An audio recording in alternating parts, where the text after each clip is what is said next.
buenas tardes a todos los amigos de Hoja de Ruta Radio. Bienvenidos a una nueva edición de Otras Voces. Hoy contamos con la presencia de Yomaira Gavilanes, con quien vamos a conversar sobre el manejo de esta crisis, de esta emergencia sanitaria que estamos viviendo. Y vamos a hablar con ella desde el punto de vista comunicacional y también pues manejo, hemos visto que no ha sido de lo mejor del gobierno nacional, tanto es así que ahora vemos que estamos en campaña electoral más que en una emergencia sanitaria. Lo estamos viendo desde esa manera porque vemos videos, vemos canciones, vemos fundas de comida con leyendas del señor presidente, pero bueno, todo eso lo vamos a conversar ahora con Yomaira, a quien le damos la bienvenida. Muy buenas tardes, bienvenida nuevamente a Hoja de Ruta. Hola, buenas tardes con todos. Gracias, gracias por tomarme en cuenta, César, siempre a las órdenes.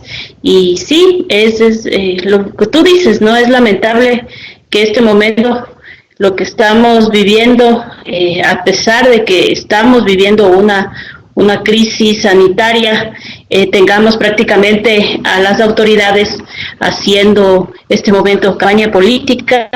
Es un poco lamentable, bueno, no un poco, es bastante lamentable, y sobre todo que estén usando prácticamente los recursos del Estado, tanto los recursos del Estado como los insumos que la gente requiere para vanagloriarse, como que estuviésemos recibiendo un beneficio, y en realidad son miserias las que este momento el gobierno está entregando, cuando tenían que haberse anticipado en esta crisis sanitaria. Tuvieron años, tuvieron prácticamente todo un periodo para prevenir lo que ahora está pasando, pero vemos que no es así, ¿no? Vemos que la ineficiencia ha sido extrema. Sí, la ineficiencia totalmente extrema, y hemos tenido la oportunidad de planificar este problema, porque lo conocíamos desde diciembre. En enero ya tuvimos un aviso, un campanazo. Sin embargo, no se hizo nada. Entonces, ahí están las consecuencias, ¿no? Así es. Yo ayer hacía un Facebook Live desde mi Facebook, y la verdad es que esto vivimos desde hace años ya, desde que lamentablemente nos equivocamos escogiendo a esta persona como candidato a la presidencia. Y creo que sí es importante ahora preguntarnos qué es lo que necesitamos en estas condiciones, qué es lo que vamos a requerir. Y lamentablemente también sentimos una impotencia, creo que algunas personas, porque no hay protocolos, no han activado los protocolos adecuados en nada. No hay una activación de protocolos en temas de seguridad sanitaria, no hay una protección, no hay una activación de protocolos en realidad en todo lo que es una pandemia. El COE, por más que obviamente lo hayan activado, el COE se dirige con liderazgo y ahí no se ve el liderazgo. Estamos totalmente conscientes que no hay un gobierno. No tenemos un gobierno, no hay una cabeza al frente, no hay un liderazgo que esta vez se pueda asumir lo que es esta crisis, que es una crisis que no solo ha desmantelado el Estado, sino que ha desmantelado la dignidad de los ecuatorianos en algo tan básico como es la salud. Bueno, la salud y, bueno, toda la institucionalidad del Estado, ¿no? Pero en definitiva, si no hubiéramos tenido esta infraestructura que tenemos ahora, ¿cómo hubiera sido el enfrentar esta pandemia? Imagínate con los hospitales de hace 14 años, más o menos. ¿Cómo hubiéramos enfrentado esto? Hay una descoordinación terrible también dentro del gabinete. Se ve que no quiere una crisis de gabinete, que sí existe, una crisis de gabinete que está latente, pero que evidentemente vemos que no lo van a aceptar. Obviamente los intereses más que nada electorales de esta gente, electoreros de esta gente, van más allá de las reales necesidades que tiene el pueblo. A esta gente no le importa nada. Ya, como tú bien dices, vimos cómo desmantelaron todo un sistema de salud que fue construido durante una década, que costó muchísimo construirlo, y vemos que no les importó, no les ha importado absolutamente nada. Si a esta gente que no le importó lanzar bombas a la población en octubre, ¿tú crees que les va a importar velar por la salud de nosotros? No, no les importa, no les interesa. Les vemos prácticamente haciendo campaña, y qué pena que sean estos momentos los que uno tenga que hablar así, porque muchos recién tal vez están abriendo los ojos, y qué pena que en estos momentos de crisis uno tenga que ser crítico, aparte de aportar también ser crítico, ¿no? Que eso también, mucha gente que se quedó en su casa, y mucha gente anticipamos y anunciamos lo que se venía con este gobierno.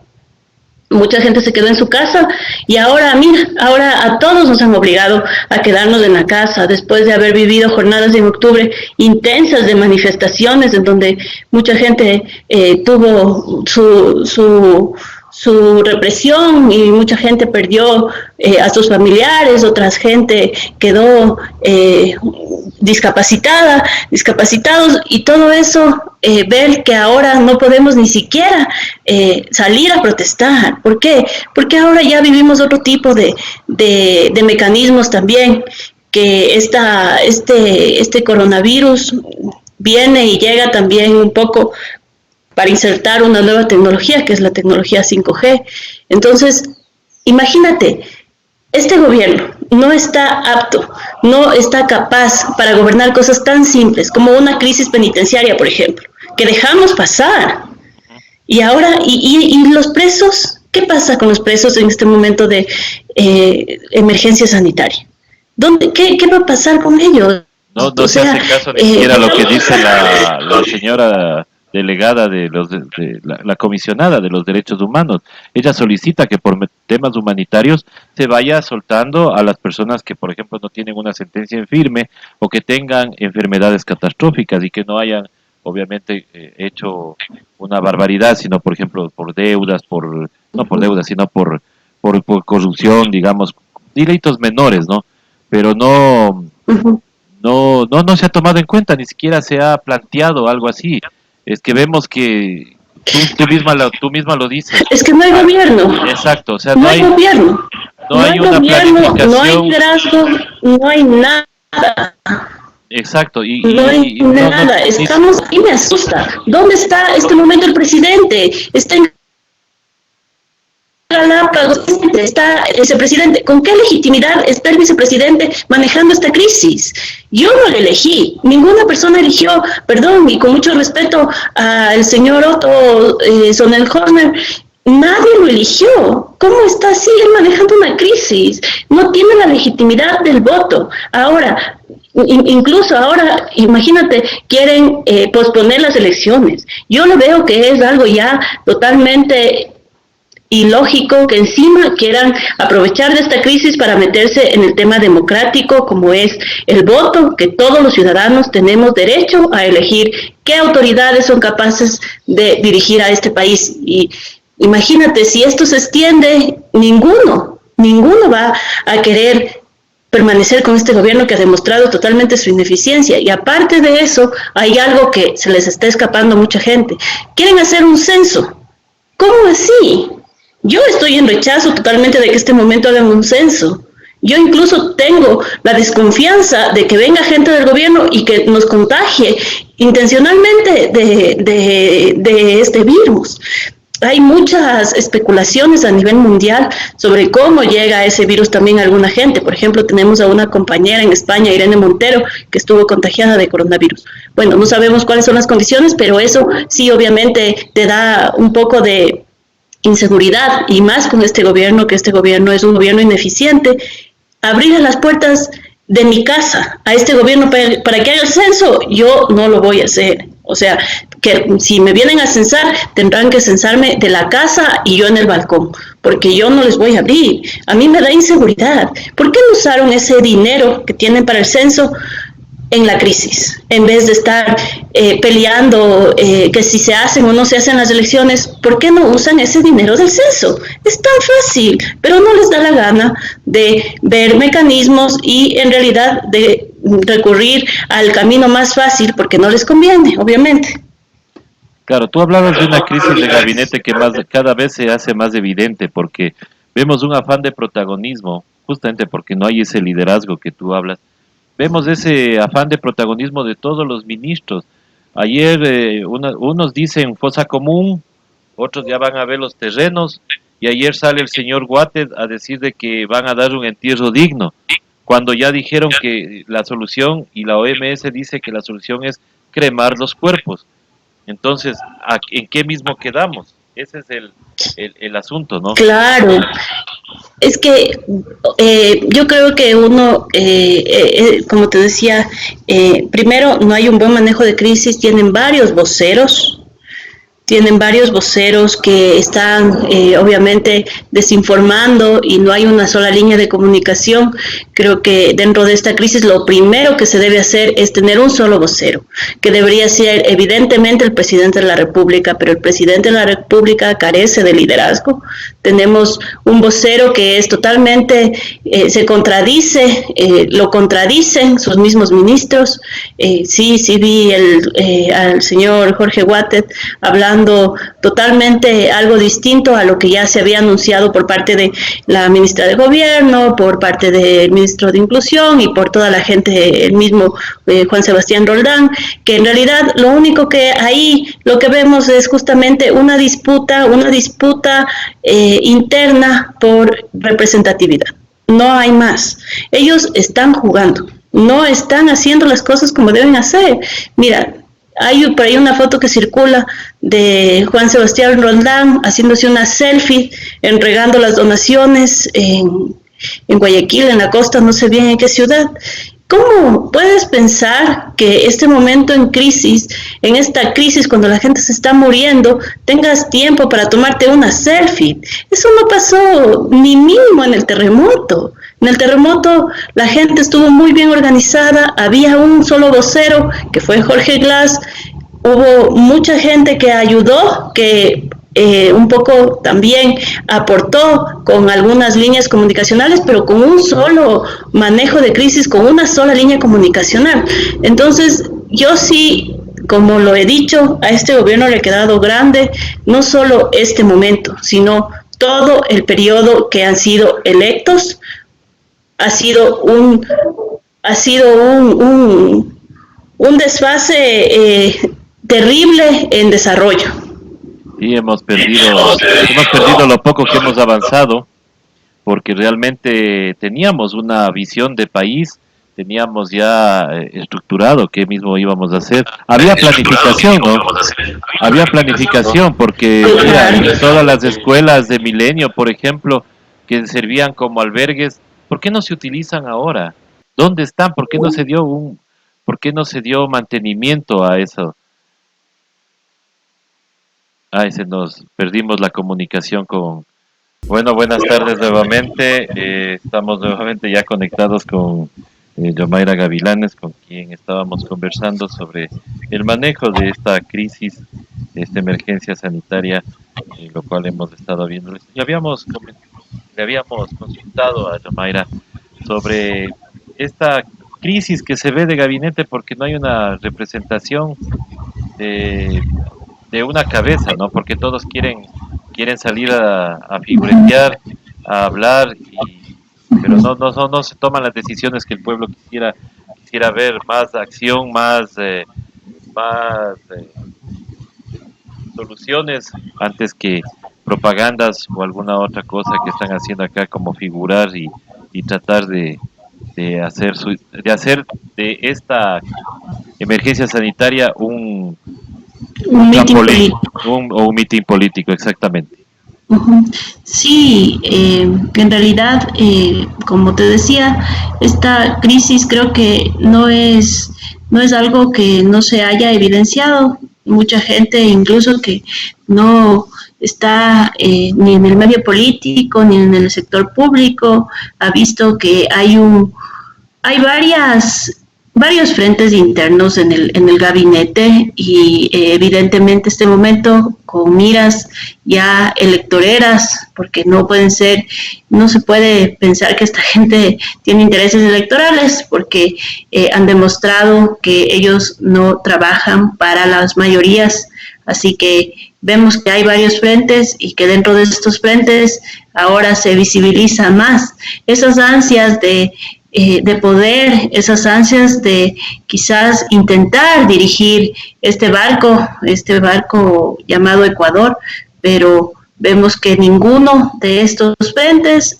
al menos yo que he conversado con mucha gente, no solo del ámbito político, académico, ¿no?, sino que empresarios no están de acuerdo con las medidas que ha tomado este gobierno, para nada, no este momento, sino desde hace unos años atrás. Incluso alguna gente de la empresa privada no está de acuerdo con que se pague la deuda externa.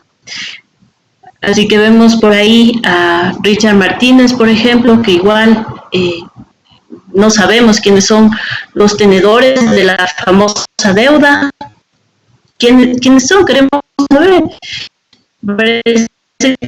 Estamos todo nuestro derecho como ciudadanos ecuatorianos de conocer quiénes son los famosos tenedores, algo tan básico como la salud de todo un país. ¿Por qué? Efectivamente, a cancelar esta deuda en vez de usar este dinero en algo tan sensible como es este momento la crisis sanitaria. Igualmente, por otro lado, tenemos a todo el grupo que está un poco peleando también el tema de que se retrasen las elecciones, en donde ahí ya viviríamos no solo una crisis sanitaria, sino una crisis democrática. ¿Por qué pueden el ejercer el voto, como son las elecciones, como es un proceso democrático? Creo que eso también a muchos, y especialmente me imagino que aquí algunos académicos deberán pronunciarse, porque eso es un atentado a la democracia y es un atentado también a una soberanía del pueblo también por parte de esta gente que está prácticamente convirtiendo el Ecuador en una hacienda, en una empresa. Tenemos igual otro frente que es este frente que prácticamente ha gastado muchísimo en indumentaria para las fuerzas del orden, como es la Policía Nacional. Vemos que hubo un gasto totalmente absurdo en temas de seguridad del orden. Yo sé que ellos necesitan también estar equipados, pero ¿en qué condiciones? En una crisis que la gente está sin trabajo, en donde hay desempleo, en donde no hay un salario quizás acorde a las necesidades de este momento. Imagínate, tener ese gasto innecesario es otro frente también, que es el tema de todas las personas que están con Romo, que ahí tal vez también está Roldán, el mismo Roldán, que está a cargo de las aduanas, que nos explique qué ha pasado con las importaciones de las mascarillas, de los insumos médicos, ¿dónde están?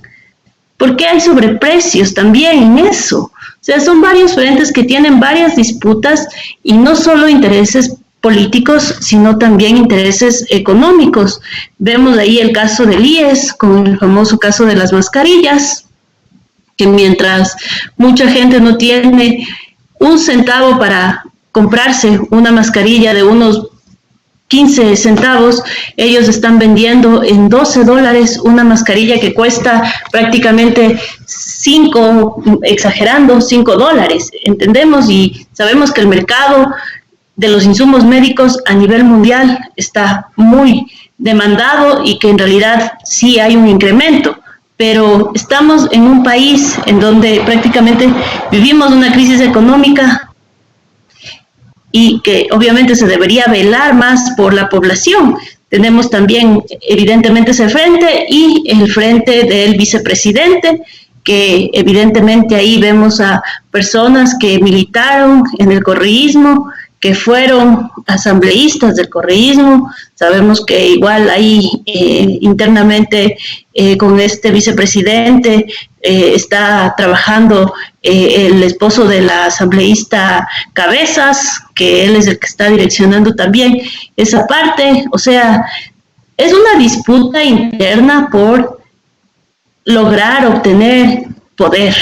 Yo no le veo nada más a lo que ellos están haciendo, y es lamentable que tengamos ese nivel de autoridades que no puedan preocuparse por la gente. Como te decía antes, dejamos pasar una crisis penitenciaria, dejamos pasar unas manifestaciones en octubre en donde nos reprimieron, dejamos pasar varias cosas, y esto creo que es ya una olla de presión que explotó. Quizás si estas autoridades tenían un poco de análisis con prospectiva, quizás podían armar planes de contingencia, quizás si en realidad asumían el rol de gobernar, pero de gobernar con una visión incluso integral, en donde un poco también refuercen, por ejemplo, UNASUR. Mira, desmantelaron UNASUR también. O sea, lo que estamos viviendo en este momento es una crisis no solo del Ecuador, sino es una crisis regional. Tenemos igual en Brasil, por ejemplo, ya conocemos que las Fuerzas Armadas quieren destituir al presidente, y yo veo que, o sea, qué desesperación deben tener las Fuerzas Armadas para que ellos también intenten impedir que el país se vaya a la deriva, porque después de esta crisis sanitaria, ¿qué viene?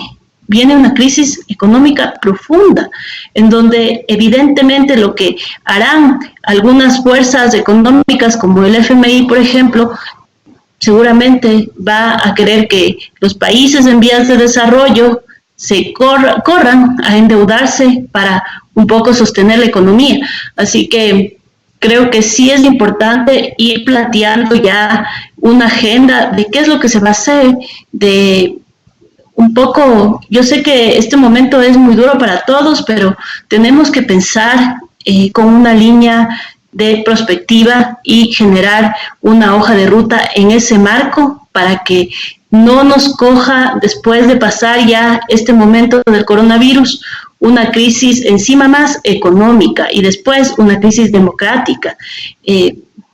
Es lamentable. Igual, el tema que te decía de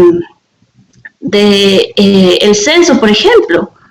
¿Por qué no ven este planteamiento, esta opción? ¿Por qué no usan el dinero del censo para aportar en la crisis sanitaria?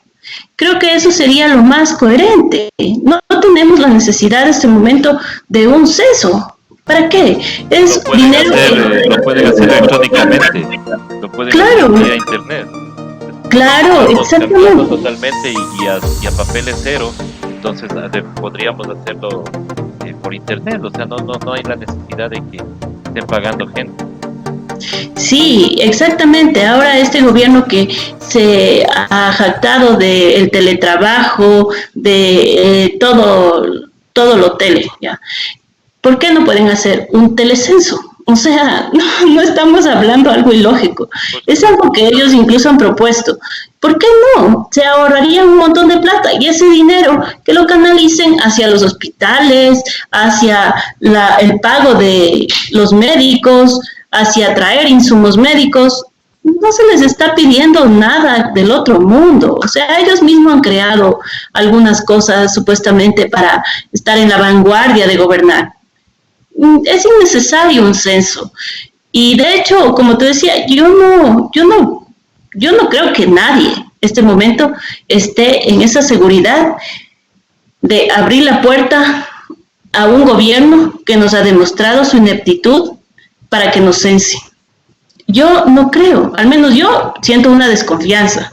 totalmente grande. Yo, como te dije, yo, si me quieren censar, será de la calle y yo en el balcón, porque a mí me genera desconfianza estas autoridades. Ya vimos de lo que son capaces en octubre, hemos visto de lo que son capaces llevando la economía del país. Ahora hemos visto de lo que son capaces manejando una crisis en donde no nos ocultan las cifras reales de lo que está pasando. Mira, aquí en el Bacortiz, un niño falleció hoy. No se sabe si es COVID, pero es un problema respiratorio. Hay videos que circulan que da mucha pena que las autoridades hayan tomado deportivamente algo tan delicado como es una pandemia. Es lamentable, ¿no? Igual creo que también sí hay que reconocer algo aquí, que es la gestión del alcalde de aquí de Quito, que fue el único que asumió con toda la responsabilidad todo el proceso y activó los protocolos adecuados para que no se extienda este virus. Son varias cosas que creo que con esto ya queda totalmente fulminado este gobierno. Fulminado. No le veo que tenga ningún futuro ni político y con todo el dolor, ni económico, que nos afecta directamente a nosotros. No tiene ninguna legitimidad. Toda la credibilidad que estaba por el menos del 15%, ya imagínate, en este momento sería de analizar cifras, pero yo no creo que llegue a lo mucho a un 10%. O sea, estamos hablando de un gobierno que está tomando decisiones con el 10% de población, o sea, es nada. O sea, con los familiares de ellos, me imagino. Pero, bueno, es que no hay de otra manera, ¿no? O sea, eso, por ejemplo, en el plano nacional, pero ahora también somos el mal ejemplo para los países de Latinoamérica. El presidente de El Salvador dice que vean las noticias de Ecuador, que ese es el ejemplo de lo que no hay que hacer. La contestación del presidente es un tuit en donde dice: señores presidentes, por favor, no hagan caso de fake news. Un presidente que está al frente se para y dice: vean, ¿saben qué? Yo estoy haciendo esto. Usted está equivocado, caballero. Usted está viendo cosas que no son. No, él o sea, hasta la contestación le delata, pienso yo. Porque es cierto, o sea, nosotros estamos viviéndolo acá y le damos la razón al presidente de El Salvador. O sea, eso es lo que no se debe hacer. No, en política exterior somos una vergüenza. Acuérdate del caso Assange. Claro. Acuérdate de cómo entregaron, yéndose por encima de todo el derecho internacional, de todos los tratados internacionales, de todos los tratados de derechos humanos, y cómo entregaron a Julian Assange. Y todavía encima que ya era una persona que tenía nacionalidad ecuatoriana. No me sorprende en realidad que nos vean así, me da vergüenza. El manejo de la crisis también en torno a los migrantes es lamentable, no pueden dejar desamparados a los ciudadanos ecuatorianos que se encuentran en otro territorio. Eso va en contra también de la Constitución y en contra de los tratados de derechos humanos, en contra de todo lo que es la política exterior también. La Cancillería se tardó mucho en dar respuestas, en dar soluciones, pero como te digo, es algo ya que no tiene remedio y que lo único que nos toca esperar es a que llegue el momento en el que nosotros nuevamente logremos decidir por quién vamos a apostar un cambio, ¿no? Un cambio radical que se mantenga en una línea de un socialismo humanista, desde mi punto de vista, y que dejemos estas posturas egoístas, ególatras de gobiernos caquistócratas, de gobiernos capitalistas, que lo único que tienen son intereses económicos por encima de lo que en realidad deberían velar como gobierno, que es el bienestar de los ciudadanos. Así que no estamos tarde, creo que hay que ponerle un poco de de buena onda, de fe y sobre todo de crítica para que esto nunca más nos vuelva a pasar. Todo el trabajo que se hizo en 10 años, todo el trabajo que mucha gente creyó, confió, construyó, se está yendo a la basura y faltará poco para que terminen de destrozar lo poco que puede quedar. Así que creo que sí debemos ser críticos. Yo sé que es un momento difícil, pero tenemos que ser críticos. No debemos dejar de lado esa posición, esa postura de alzar la voz, de quejarnos de las cosas que están mal. Exactamente. Bueno, y para ir terminando, Yomaira, quería preguntarte, el día 7 de abril, con una presión tal de la señora fiscal, están ya llamando para la audiencia, para la lectura de la sentencia. Muchos posiblemente están alegrando, pero nos sorprende que hay prensa que siempre era contraria al expresidente Correa. Dicen que no debería ¿cómo es? El Consejo de la Judicatura dar paso a esta audiencia, porque hay 2000 y más casos que también tienen la misma importancia y esos no han sido llamados a ninguna audiencia ni a ninguna lectura de sentencia ni nada, inclusive pueden haber hasta presos por eso. Se toma solamente este caso como para desviar nuevamente la atención Sí, porque los plazos todavía están vigentes, o sea, todavía podríamos esperar. Claro, totalmente de acuerdo. Creo que ellos deberían mejor enfocarse en, primero, hacer respetar incluso lo que ahora se viene, porque conocemos y de una muy buena fuente sé que hay ya una crisis penitenciaria por el tema del coronavirus, que no quieren revelar, que no quieren hacer pública y que igual esa gente que está ahí también es humana, también es ecuatoriana, también necesita que velen por ellos. Ellos también tienen derecho a salud, a temas de salubridad, a todo lo que una persona dignamente puede vivir. Así que para mí este tema de que vuelvan a retomar el caso, como le quieran llamar, arroz verde, caso sobornos, lo que les dé la gana, porque podrán ponerle todos los membretes que les dé la gana, pero eso simplemente es una estrategia de ellos para seguir quemando tiempo y no permitir que incluso una nueva generación que sí tiene conciencia, que sí tiene, tal vez viene de un lado de la sociedad, incluso con necesidades, pueda surgir. Así que yo lo único que veo a todo esto de la Corte Constitucional es un tema de quemar tiempo para ellos seguir alargando sus procesos y seguir imponiendo sus intereses. En plena crisis sanitaria queda develado cuáles son los intereses reales que tiene esta gente. Y no son solo políticos, sino son económicos, porque atrás de todo esto hay muchísimo dinero que se está manejando. No sabemos, por ejemplo, cómo está el tema de lías de las mascarillas. Eso deberían dedicarse a controlar. Eso debería hacer la Fiscalía.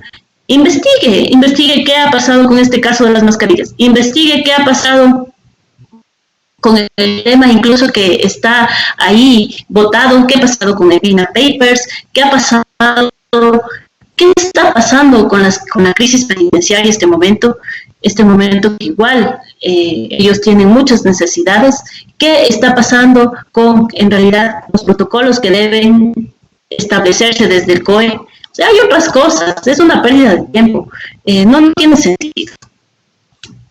Exactamente, eso es lo que también pensamos nosotros. Y más que todo pensamos de que es una forma de desviar la atención para que la gente se enfoque solamente en eso y no en lo que realmente está pasando, que es un mal manejo de esta emergencia sanitaria. Estimada Yomaira, te queremos agradecer por esta Gracias, entrevista. Muchas gracias a ti por permitirnos entrar en tu hogar. Sabemos que tú también estás, pues, como todos, en este encierro como es obligatorio, y esperemos también que todo salga bien para el pueblo ecuatoriano. Tengamos esperanza en que en algún momento, podamos ya pedir cuentas a estas personas que en definitiva lo que han hecho es hacerle daño al país, destruyendo todo lo que se había conseguido. Tu mensaje Va a final. llegar. Que no perdamos la fe. Nosotros somos gente valiente, somos gente fuerte, somos gente buena, que nos apoyemos, dejemos de lado un poco el regionalismo, dejemos de lado estos intentos por ocultar la verdad, pidamos cuentas a estas autoridades de cómo están manejando esta crisis, dónde está lo que ellos prometieron, dónde están las casas que decían, dónde está el plan toda una vida, dónde no han cumplido una sola cosa del plan de gobierno. Así que el único mensaje que les puedo dar es que seamos críticos. Yo sé que el momento es duro, pero tenemos que ser críticos y ser fuertes, porque si no, nos van a hacer pedazos, más aún de lo que ya estamos. Exactamente.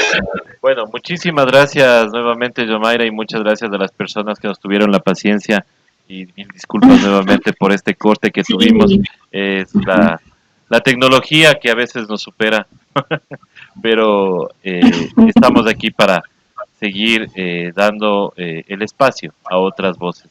Muchísimas gracias nuevamente, Yomaira, y gracias a todas las personas que se conectaron a este espacio. Ya regresamos más tarde con el análisis semanal.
y estaremos más adelante con más entrevistas en Hoja